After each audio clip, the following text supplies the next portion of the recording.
कभी सोचा है कि खुशी क्या है?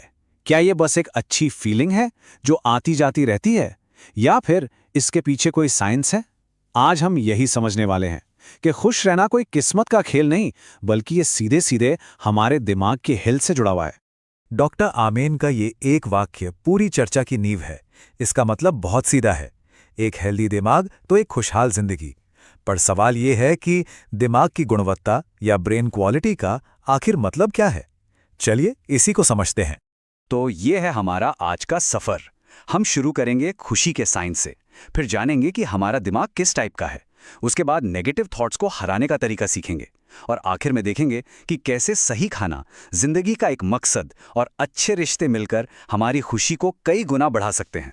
तो सबसे पहले बात करते हैं खुशी के विज्ञान की। दिमाग और खुशी का कनेक्शन समझना बहुत जरूरी है। देखिए, ये एक चेन की तरह काम करता है। दिमाग की हेल्थ हमारे विचारों को बनाती है, हमारे विचार हमारी फीलिंग्स को कंट्रोल करते हैं, और हमारी फीलिंग्स ही हमारी जिंदगी का अनुभव तय करती हैं। तो सब कुछ शुरू होता है दिमाग से। चलिए अब आते हैं दूसरे सेक्शन पर। इस सफर में पहला और सबसे जरूरी कदम है खुद को समझना। मतलब ये जानना कि हमारा अपना दिमाग आखिर काम कैसे करता है, क्योंकि जब तक हम ये नहीं समझेंगे तब तक उसे बेहतर बनाने के लिए सही कदम कैसे उठाएंगे। तो ये हैं दिमाग के वो 5 प्रकार। जरा सोचिए, इनमें से कौन सा पैटर्न हमारे साथ मैच करता है। क्या हम बैलेंस्ड हैं, जो ज्यादातर शांत रहते हैं और जिन्हें खुशी आसानी से मिल जाती है, या फिर स्पॉन्टेनियस टाइप, जो बहुत जल्दी एक्साइटेड होते हैं पर उतनी ही जल्दी दुखी भी हो जाते हैं।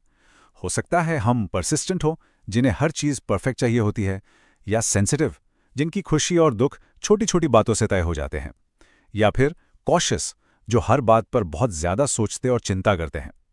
अपने पैटर्न को पहचानना ही बदलाव की तरफ पहला कदम है। अच्छा, एक बार जब हम अपने दिमाग को समझ गए, तो अगला कदम है उन दिमागी दुश्मनों से लड़ना जो हमारी खुशी को अंदर ही अंदर खाते रहते हैं। लेखक ने इन्हें एक बहुत ही मजेदार नाम दिया है, ANTs, यानी ऑटोमेटिक नेगेटिव थॉट्स। एंड्स ये वो बिन बुलाए मेहमानों की तरह हैं। ऐसे नेगेटिव विचार जो अचानक दिमाग में आते हैं और सारा मूड खराब कर देते हैं। जैसे मैं किसी काम का नहीं, या कोई मुझे पसंद नहीं करता, या फिर मेरी तो किस्मत ही खराब है। ये विचार भले ही झूठे हों, पर महसूस बिल्कुल असली होते हैं। तो इन ANTs से निपटा कैसे जाए, ये 4 स्टेप्स बहुत काम के हैं। पहला, जैसे ही कोई नेगेटिव थॉट आए उसे पकड़ो।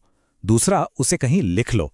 तीसरा, और ये सबसे जरूरी है, उस पर सवाल उठाओ, क्या ये बात 100% सच है। जैसे अगर दिमाग में आए मैं ये नहीं कर सकता, तो खुद से पूछो, क्या मैंने पहले कभी कोई मुश्किल काम नहीं किया। और चौथा, उस पुराने विचार की जगह एक नया, ज्यादा सच्चा विचार बनाओ। जैसे ये मुश्किल जरूर है, पर मैं कोशिश तो कर ही सकता हूं। तो हमने विचारों पर काम करना तो सीखा, लेकिन हमारा दिमाग सिर्फ ख्यालों की दुनिया नहीं है। वो हमारे शरीर का एक जरूरी हिस्सा है। और जैसे गाड़ी को चलने के लिए सही फ्यूल चाहिए, वैसे ही हमारे दिमाग को भी सही पोषण और देखभाल की जरूरत होती है। तो अब बात करते हैं कि दिमाग को फिजिकली ताकतवर कैसे बनाएं।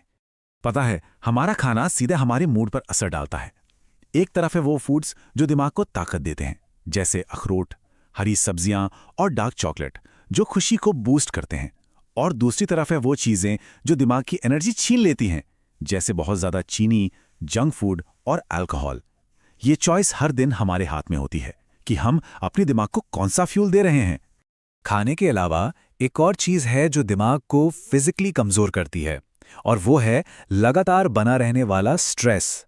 देखिए, तनाव सिर्फ एक फीलिंग नहीं है, ये एक धीमे जहर की तरह है जो दिमाग के खुशी वाले सेंटर्स जैसे हिप्पोकैम्पस और प्रीफ्रंटल कॉर्टेक्स पर सीधा हमला करता है। इससे हमारी याददाश्त और सही फैसले लेने की ताकत दोनों कमजोर पड़ती हैं। पर अच्छी खबर यह है कि स्ट्रेस को मैनेज किया जा सकता है। इसके लिए हमारे पास बहुत ही आसान लेकिन दमदार तरीके हैं। रोज 10-15 मिनट बस गहरी सांसें लेना, सुबह हल्की फुल्की एक्सरसाइज करना, 7 से 8 घंटे की नींद लेना, या फिर बस थोड़ी देर के लिए प्रकृति के बीच टहलना। ये छोटी छोटी चीजें भी बहुत बड़ा फर्क ला सकती हैं। अब तक हमने दिमाग के अंदर की दुनिया को ठीक करने की बात की।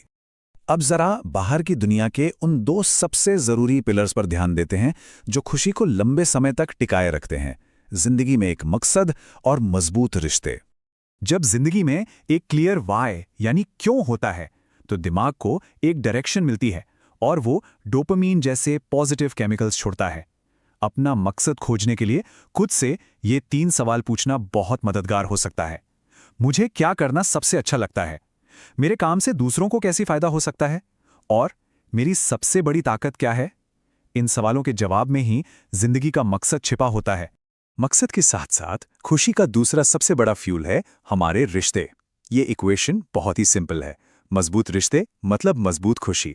अकेलापन दिमाग को कमजोर करता है, जबकि अच्छे दोस्तों और परिवार का साथ हमें सेफ और पॉजिटिव महसूस कराता है। तो सवाल है कि रिश्तों को मजबूत कैसे बनाया जाए। देखिए, ये सब छोटी छोटी रोज की कोशिशों के बारे में है। किसी की बात को ध्यान से सुनना, छोटी छोटी बातों के लिए थैंक्स कहना, गुस्से की जगह सब्र रखना और नेगेटिव लोगों से एक हेल्दी दूरी बनाए रखना। ये छोटे छोटे कदम रिश्तों में एक नई जान डाल देते हैं। और अब हम आ गए हैं अपनी आखिरी और सबसे प्रैक्टिकल सेक्शन पर। यहाँ हम सीखी हुई सारी बातों को जोड़कर ये देखेंगे कि रोज की जिंदगी में असली बदलाव कैसे लाया जाए। क्योंकि बड़ी खुशी बड़े बड़े कामों से नहीं, बल्कि छोटी छोटी आदतों को लगातार दोहराने से मिलती है। और यही इस पूरे सफर का निचोड़ है।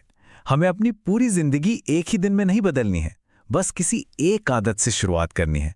जैसे हर सुबह सिर्फ 3 ऐसी चीजें लिखना जिनके लिए हम शुक्रगुजार हैं, या फिर रोज 30 मिनट टहलने जाना, या सोने का एक टाइम फिक्स कर लेना। बस एक आदत चुनें और उसे लगातार करते रहें। याद रखें, छोटी छोटी जीतें ही बड़ी खुशी का रास्ता बनाती हैं। तो आखिर में हम कहाँ पहुंचे? इस एक शक्तिशाली सोच पर कि खुशी अंदर का विज्ञान है, बाहर के हालात नहीं। इसे कहीं बाहर खोजना नहीं है, इसे तो हर रोज छोटी छोटी कोशिशों से बनाना है। अपने दिमाग को समझकर, उसे सही ताकत देकर और सही आदतें अपनाकर।